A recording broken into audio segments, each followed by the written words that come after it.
Moving averages smooth noise, but the trade-off is delay.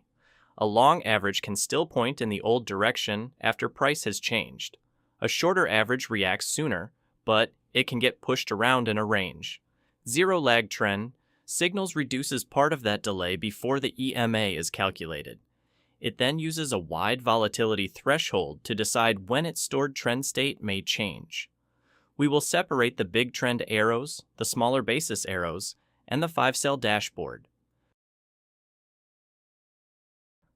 To add it, open Indicators, search for Zero Lag Trend Signals, MTF, and select the AlgoAlpha version. Once it is on the chart, separate three outputs. First is the colored zero lag basis and its active side cloud. Green means the stored state is bullish. Red means it is bearish. Second are the arrows. They do not all mean the same event. Third is the table in the top right. It displays 5 requested time frame states.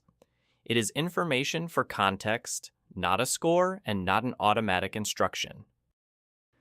Start with the large arrows. A large green arrow appears only after close crosses above the upper threshold, and the stored trend moves from neutral or bearish to bullish.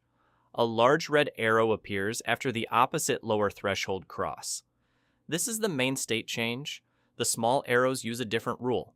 During an existing bullish state, price can move below the middle basis without changing that state. If close, then crosses back above the basis while both the current and previous bars remain bullish. The script plots a small green arrow.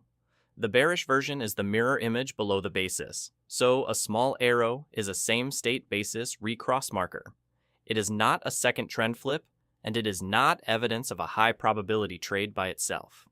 The key detail is the outer threshold. Crossing the center line alone does not reverse the state. That buffer is called hysteresis. The script requires a larger move to flip the state than to keep the old one. Here is the engine in 4 lines. With the default length of 70, the lag is 34 bars. The code takes the current close, adds the difference between close now and close 34 bars ago, then smooths that derived value with an EMA. This reduces lag in the input, but it does not create literal zero delay in every condition. Next, the outer distance is the highest 70-period ATR, seen over 210 bars, multiplied by 1.2. That is a long memory volatility envelope, not a standard Donchian channel. Finally, var trend equals 0 stores the state until price crosses an outer threshold. This is why the line can be crossed without immediately changing the trend color. The two main controls are length and band multiplier. A larger multiplier makes the outer distance wider, so price needs a larger move before the stored state flips. It can also react later.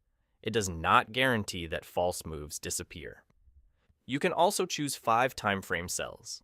The defaults are 5 minutes, 15 minutes, 1 hour, 4 hours, and 1 day. They are selectable periods, not automatically 5 higher timeframes. On a 15-minute chart, the 5-minute cell is lower and the 15-minute cell is equal. The table does not vote or define alignment. Check open cells again after their candles close, because current requested time frame values can still change. Our source-only design score is 6.8 out of 10, not a profitability score. Separating state flips from basis recrosses helps chart review. The limits are clear: no volume, market structure rule, stop, target, position sizing, or backtest. The dashboard creates no decision rule, and highest ATR memory can keep the band wide after volatility cools. Use a simple checklist: state first, recross second, timeframe context third, then confirmation after close. Observe structure, then build your own risk plan. Subscribe for more Code First Indicator reviews, and tell us what engine to decode next.